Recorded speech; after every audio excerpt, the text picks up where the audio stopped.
Olá, queridos amigos, queridos alunos, queridas alunas. Aqui é o professor Salomão Habib falando da deliciosa música, da música mundial, da música que faz tão bem ao coração da gente. Quem é que não gosta de música, né? Eu não conheço ninguém que não goste de música, que não tenha cantado pelo menos no banheiro, né?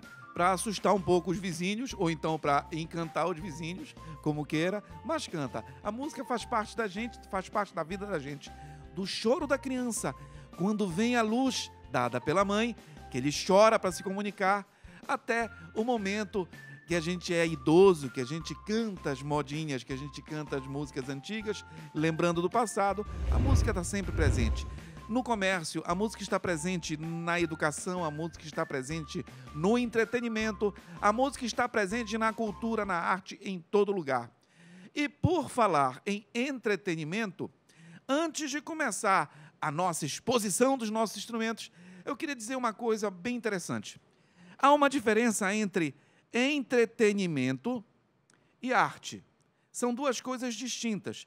Às vezes a gente confunde o que é entretenimento com o que é arte. O que é entretenimento, geralmente, é feito para distrair, é feito como elemento de tranquilizar mais o espírito, de você ficar mais à vontade, relaxar um pouco mais, né? A arte pode estar presente ou não neste processo. Quer ver uma coisa? Quando você sai para passear num bosque perto da sua casa, você, neste momento, está usando um momento de entretenimento. Quando você pega uma pedra e fica simplesmente jogando essa pedra num lago para ver o barulho que ela faz quando cai na água, é um entretenimento simples. Isso não é arte. Mas quando você utiliza a arte, como ver um filme, por exemplo, considerado a sétima arte, você, além do entretenimento, está fazendo uso de um elemento artístico para aquele processo do entretenimento. Entendeu? Então, você, na verdade, tem na arte um processo também de entretenimento, mas nem todo entretenimento é arte. Quer ver uma outra coisa? Folclore e cultura popular. Uma vez, o mestre Verequete, que foi um grande compositor de carimbó da nossa cidade, muito conhecido, ele bradou dizendo assim: poxa vida, estão dizendo que o que eu faço é folclore. O que eu faço não é folclore, eu estou vivo, eu não morri. O que ele quis dizer com isso? Na verdade, o folclore é uma manifestação que vem de geração em geração até chegar em você, que você é tão antigo que você não sabe nem quem foi que fez. Você não sabe nem quem foi que compôs aquela música. Você não sabe nem direito quem foi que pintou aquele quadro. Mas ele está lá. Aquela forma de fazer alguma coisa artística é tão antiga que é passado a você por tradição oral. Ou seja, é um folclore. As lendas, as histórias, por exemplo, né, de dizer que no mato tem a Matinta Pereira, na verdade, quem foi o autor? Quem foi que inventou a Matinta Pereira? Por acaso, alguém sabe me dizer quem foi? Ah, fui eu que criei esse... Não, negativo, não existe isso. Então, é tão antigo que a gente não sabe quem foi que fez, quem foi que criou, não é verdade? Então, na verdade, as formas de tecer alguns paneiros é tão antigo que ninguém tem autoria daquilo. Faz parte do folclore fazer o paneiro de um determinado jeito. Agora, a cultura popular, quando é feita por alguém vivo, ela é uma cultura viva popular que não faz parte necessariamente do folclore. Por exemplo, é muito comum se confundir o carimbó com o folclore. Carimbó é cultura popular, é uma manifestação cultural genuinamente paraense, muito cultivado nos municípios do Pará, originado de uma dança praiana, onde, no início, os pescadores, quando saíam para o alto mar, comemoravam, faziam ali uma festa velada, porque não se sabia se ele ia voltar do alto mar ou não. Então, era meio que uma festa de despedida, uma dança de roda. A dança circular é uma herança indígena.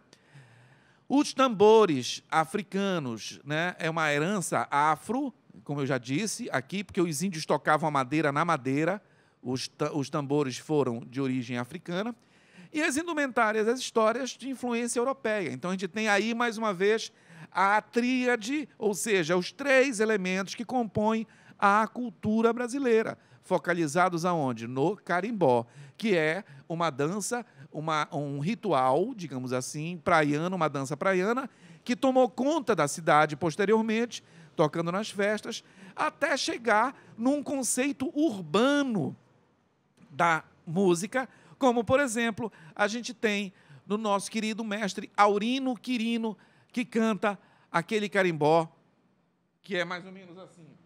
Todos vocês conhecem, vou pegar aqui o meu tambor, aqui, como se fosse um curimbó. Olele, olá, misturei carimbó, siriá. Carimbó, sirimbó, é gostoso em Belém do Pará. Olele, olá, misturei carimbó, siriá. Carimbó, sirimbó, é gostoso em Belém do Pará. Sim, a pureza, de autoria do nosso querido Pinduca. Pinduca foi quem trouxe para a cidade, numa linguagem que envolveu a guitarra, o contrabaixo, a bateria, numa urbanização desta forma musical que nasce lá na praia, no interior, tocado com curimbó. Curimbó, o termo curimbó é o termo usado para o instrumento tambor, sentado em cima, né? Eles sentam em cima. Curi vem de pau, madeira, curi. Imbó, M''BO, é oco, então madeira oca, pau oco, né? Onde você cava para poder ter a caixa harmônica, a ressonância.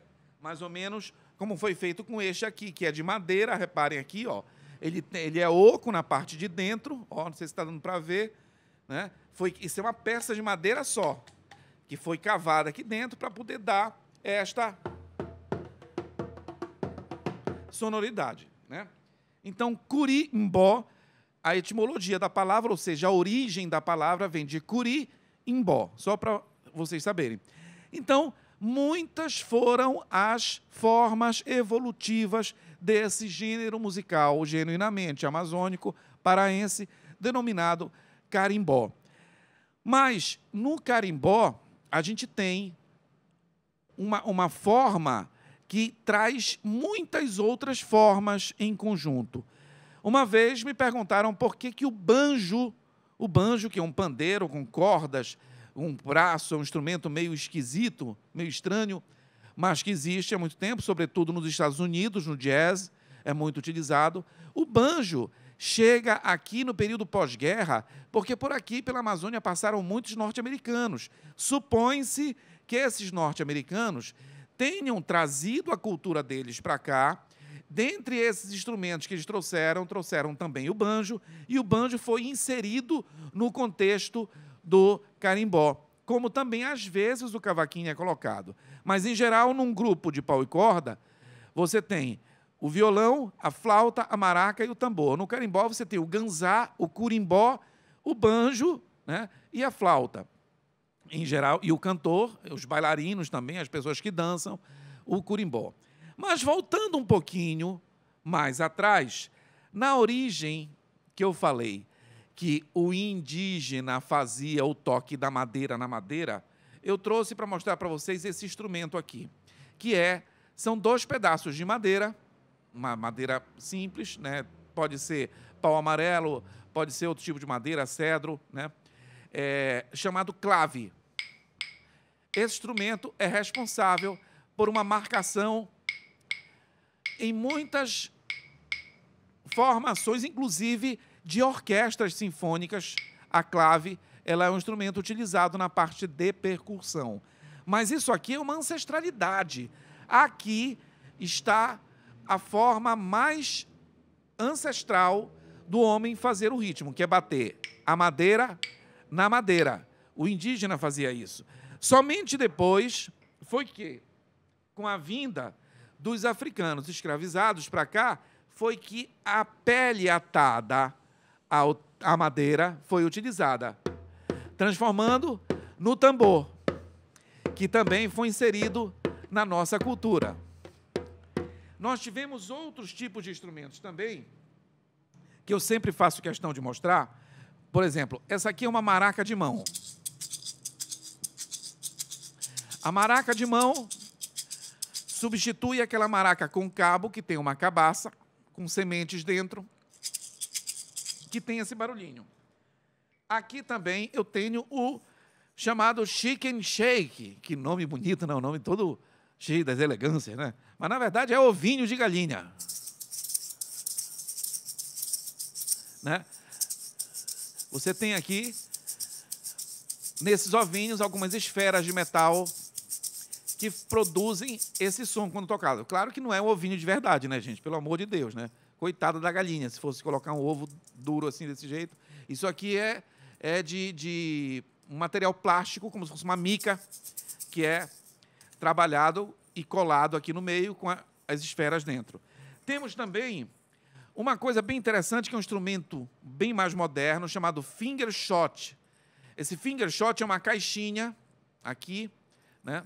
São duas caixinhas que tem um elástico aqui embaixo, onde eu vou prender o meu dedo. Reparem aqui. Vou prender o meu dedo aqui também neste outro. Olha aqui, estão vendo? O que é que eu vou fazer agora? Esse instrumento, ele só tem a descida, olha. Quando eu tocar o tambor, reparem o que vai acontecer agora com o finger shot. São dois instrumentos tocando ao mesmo tempo. Um preso no meu dedo e o outro que eu estou batendo com a mão, que é o tambor. Né? Eu posso também, sem o tambor, usar o finger shot, que é uma derivação do maracá, né? Digamos assim. Aqui. Meu carimbó começou no interior de Belém do Pará.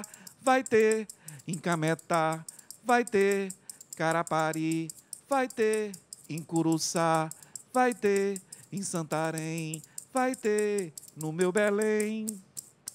Finger shot, exemplo de instrumento de percussão, que é utilizado em várias bandas, em vários lugares, né? Depois dos instrumentos de percussão, com pele atada, madeira na madeira, maracas, nós tivemos em alguns lugares, como não chegava a viola, como não chegava a vihuela, eles construíam instrumentos parecidos com a vihuela. Eu estou falando vihuela porque é o nome que foi dado na Espanha, onde nasceu esse instrumento no século XV. Ou seja, no século XV você tinha aí um instrumento chamado vihuela. A vihuela, em Portugal, que Portugal é vizinho da Espanha, ali é um do lado do outro, né? Portugal e Espanha, toda ali da Península Ibérica, né? Estou falando do continente europeu, né? É com o Brasil está no continente americano, Península Ibérica está no continente europeu. Então, nós temos a vihuela, que vai para Portugal com o nome de viola. Viola. E eu vou dar uma informação para vocês em primeira mão. Preparem-se, você que está aí na sua poltrona, você que está aí sentado, você que está observando, você que já ia pegar o seu guaraná, o seu grapete, a sua bolacha Maria, calma que eu vou falar para você agora, que o primeiro lugar que a viola chegou no continente americano foi aonde? Aonde? Belém do Pará, exatamente, você acabou de ganhar. Belém do Pará, gente, em 1651, segundo apontamentos do historiador e antropólogo Vicente Salles, nós tivemos aqui um carregamento que chegou na nossa cidade, de 1.218 vihuelas, ou seja, violas, das quais muitas chegaram quebradas, né? Para que fossem catequizados os indígenas e fossem catequizados também os africanos escravizados. Só que a sociedade não queria tocar vihuela, tocar viola. Era coisa de negro, era coisa de índio. Não quero tocar, eu não quero, isso aí é uma coisa horrorosa. E tal, preconceito, já naquela época, claro que preconceito existe há muito tempo, até hoje existe o preconceito, o racismo, vocês sabem disso. E naquela época a sociedade, como Os pobres tocavam aquele instrumento, os ricos não queriam saber de tocar. Qual era o instrumento que o rico tocava? Era o piano. O piano era o instrumento da aristocracia. Por isso que a viola não teve difusão na nossa região amazônica. A viola passou a ter difusão na região nordeste do Brasil, no centro-oeste brasileiro, né? No sudeste brasileiro. Foi lá que a viola tomou corpo, tomou mais fluência e se desenvolveu. E agora eu vou apresentar para vocês a chamada viola. Tcharam! Aqui está esta linda viola. Essa viola é toda feita de marupá, é uma viola de luthier, ou seja, luthier é a pessoa que constrói um instrumento, né? Luthier, L-U-T-H-I-E-R, luthier, é o nome da pessoa que faz instrumentos. Então, essa viola é de marupá. Só tem um detalhe, ela é parecida com o violão, mas ela é um instrumento menor. E olha que curioso, o nome deste instrumento que está aqui, que vocês conhecem como violão, na verdade não é violão coisa nenhuma o nome dele. O nome desse instrumento é guitarra. Guitarra é o nome dado para este instrumento, o violão, em todo o mundo que está aqui, né? Ah, mas por que no Brasil se chama violão então, professor Salomão? Se chama violão, vou explicar por quê. Primeiramente, no século XVIII, o brasileiro, final do século XVIII, o brasileiro conheceu quem? A viola, que é menorzinha, que é pequenininha. O violão foi construído e inventado no século XIX. Só chega no final do século XIX aqui. Quando o violão, a guitarra, no caso, espanhola, que nasce na Espanha também, a guitarra, chega no Brasil, o brasileiro que conhecia a viola chamou a guitarra de viola grande. Qual é o aumentativo de viola? Qual é o aumentativo de viola? Violão. Por isso, o nome deste instrumento passou a se chamar violão somente no Brasil. No resto do mundo, o nome deste instrumento é guitarra. Ah, mas e a guitarra elétrica do rock, como é que fica? A guitarra elétrica do rock é a guitarra elétrica do rock. Guitarra, electric guitar, né? O violão é guitar, ou seja, guitarra ou kitara. Até no Japão é kitara, né? Na Rússia é guitar, né? Enfim, todo lugar. Só no Brasil, que tinha que ser aqui no Brasil, né? Que o pessoal muda até nome de instrumento. Mas o nome desse instrumento é guitarra, chamado carinhosamente no Brasil como violão, ou seja, viola que aumentou de tamanho. Agora eu vou mostrar para vocês o som. Esse instrumento chega de lá da Europa com uma afinação, mas o brasileiro, imagine um índio, um africano escravizado, que trabalha o dia inteiro plantando, colhendo, carregando madeira, com enxada, com terçado. A mão dele era tão calejada que ele não conseguia nem fechar a mão, de tão dura. Como era que ele ia tocar a viola? Genialmente, eles mudaram a afinação, colocando a afinação da viola num acorde para poder tocar, ó, só com um dedo. Querem ver uma coisa? Ficou nessa afinação aqui, ó, o som da viola. E com um dedo só, chamado ponteado a viola, né? Se ponteia a viola, ele passou a tocar.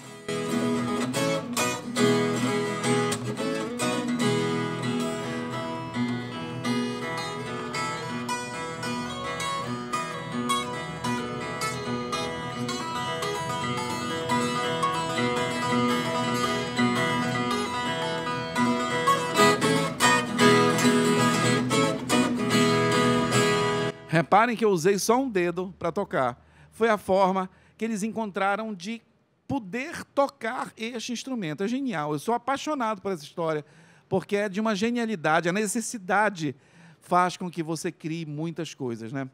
Claro que você precisa... muita gente estudou esse instrumento, é um instrumento muito nobre, muito bonito, e esse instrumento adquiriu no Brasil o nome de viola caipira. Por que caipira? Exatamente por ser tocado por pessoas do campo.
Essa é a viola caipira. Mas voltando ainda para um instrumento de percussão, eu queria apresentar para vocês, além desses instrumentos que eu apresentei, um instrumento que está aqui do meu lado já há muito tempo, que no interior, nos municípios amazônicos, é utilizado para beber água, para colocar água para você beber, sobretudo nos lugares que não tem geladeira, porque é um pote que conserva friazinha a água. Então, na verdade, esse instrumento, esse objeto, passou a se transformou num instrumento. Eu estou falando disto aqui, que se chama bilha, é um instrumento de barro, é um pote de barro, que foi colocado um orifício aqui, um buraco, aqui ele tem o outro buraco, normalmente ele não tem essa abertura aqui do lado, viu, gente? Claro que senão, se você fosse botar água, ia derramar tudo aqui pelo buraco, né? Pelo amor de Deus. Então, esse buraco aqui foi construído para transformá-lo num instrumento. E eu vou mostrar agora para vocês o som da bilha, que é tocado assim, ó.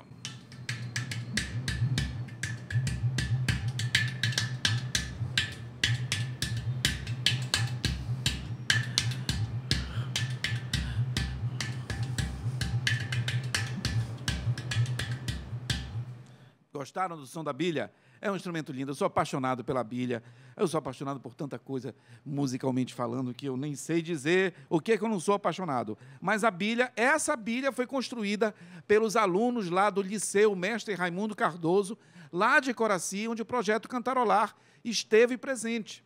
Projeto Cantarolar, que a gente coordena, e passou por lá, já passou pela escola Gilvanise, Moura, muitas outras escolas, passará por Paricá, Escola Wanda Célia, e lá os alunos fizeram o instrumento e me presentearam. Eu fiquei muito feliz por tê-lo comigo e uso o instrumento muito nas minhas gravações. A bilha, um instrumento de percussão. Voltando agora para a nossa parte final, eu queria falar do lundu. O lundu é uma peça, um gênero também trazido da África, que inicialmente este lundu ele tomou um formato bem característico, na mesma época em que se desenvolveu a modinha, mas que para a Ilha do Marajó, para os municípios do Pará, este lundu ele tomou uma outra forma, é como se fosse um carimbó mais lento, né? Eu vou mostrar para vocês mais ou menos como era, como se dá o ritmo deste lundu, que está apoiado num batuque africano, né? É uma dança aproximadamente do final do século XVIII, onde nós temos diversos compositores de lundu que podem dar exemplo nas suas obras deste ritmo, né? E temos músicas atuais que são representativas do lundu. Esse ritmo mais pausado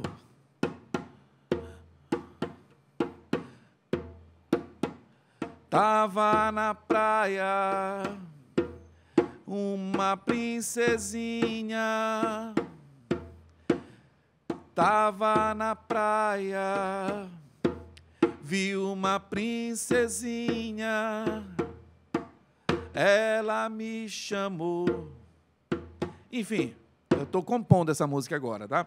Mas esse ritmo... Repare que o carimbó é mais rápido. Se você diminuir bastante, você encontra o lundu. Eu não estou dizendo que o lundu é um carimbó bem lento. Eu estou apenas comparando o ritmo do carimbó com o lundu, entendeu? Só que o que é que tem de curioso no lundu? O que é que tem de curioso para a gente ver, para a gente conhecer e entender? O lundu, ele foi proibido uma época, assim como algumas danças eram proibidas por serem danças lascivas, ou seja, danças que exigiam e mostravam uma sensualidade um pouco inapropriada para ser mostrada em público, né? Onde o homem ele abraçava um pouco mais a mulher. Lembrem-se que em 1910 as donzelas não mostravam nem o calcanhar, né? Se mostrasse o calcanhar já era uma coisa absurda, né? Enfim, tem muitos países hoje em dia que a discriminação contra a mulher é muito forte no sentido de querer que a mulher se cubra totalmente para que não fique à vista dos homens, né? Enfim, mas vamos deixar à parte estas culturas todas, né, em respeito a todas elas, é claro, mas o maxixe e o lundu eram consideradas danças muito sensuais, que não eram adequadas na época. Ocorre que é diferente você dançar uma pavana, uma galharda na Europa, onde você está todo coberto com aquelas roupas enormes, aquelas saias rodadas, e um caboclo na Amazônia que está sem camisa, apenas com uma calça de saco, e uma mulher com uma saia rodada, onde ela rodando, aquela saia, ela passa a fazer parte de uma coreografia mirabolante, que enche de luminosidade, digamos assim, esses bailados, né? Tanto no carimbó, onde a mulher pega a saia e trabalha com a saia, no lundu também, ela faz esse mesmo movimento. Mas a bem da verdade é que essa dança que veio da Angola, chamada lundu, ela passou, como todas as danças africanas, a maioria delas, gêneros musicais que eram proibidos, né, por serem de descendência africana, né? A própria religião, o candomblé, que é uma religião linda, né? A Umbanda, enfim, os negros, os africanos, eles eram proibidos de cultuar os mesmos santos que os europeus, que os portugueses. Então, eles passavam a fazer analogias de entidades com os santos, né, resultando em muitas entidades que a gente conhece hoje na história do candomblé, da Umbanda, enfim. Então, nós temos aí uma série de discriminação contra esses elementos. E o lundu está inserido nesse processo por ser considerado, entre aspas, uma dança muito inadequada para aquela época. Mas que hoje em dia, claro, o tempo mudou, a gente tem uma aceitação e um respeito muito grande por essas manifestações, e o lundu marajoara, ele representa hoje, no contexto do cancioneiro brasileiro, ele é considerado de uma grande importância por fazer parte da nossa cultura. Então, o lundu e a modinha são dois elementos fundamentais dentro desse aspecto. Não falando, repito, somente do lundu marajoara, do lundu que a gente conhece, mas eu estou falando do lundu como estilo musical, como forma meio amachichado, bem ritmado, que existia no início da nossa formação do cancioneiro musical brasileiro. E, para finalizar, eu queria deixar para todos um grande abraço. Leiam sobre música, não acreditem na primeira informação que vocês tiverem dos meios de internet, porque nem todas as informações são benéficas, e a gente segue comparando e analisando esses momentos de pesquisa e de estudo que a gente pode ter. Então, a modinha e o lundu fazem parte do nosso cancioneiro. Eu me despeço por aqui, agradecendo a sua atenção. Foi um prazer estar com você, falar de música, falar das coisas que a gente adora, que a gente gosta. E saiba, estamos juntos, conhecendo e aprendendo cada vez mais.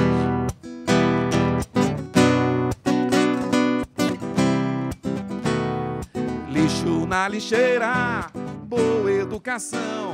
Seja amigo do planeta, não sujando o chão. Água é preciso não desperdiçar. Seja amigo do planeta, comece a cantar. Tchau, gente. Aquele abraço.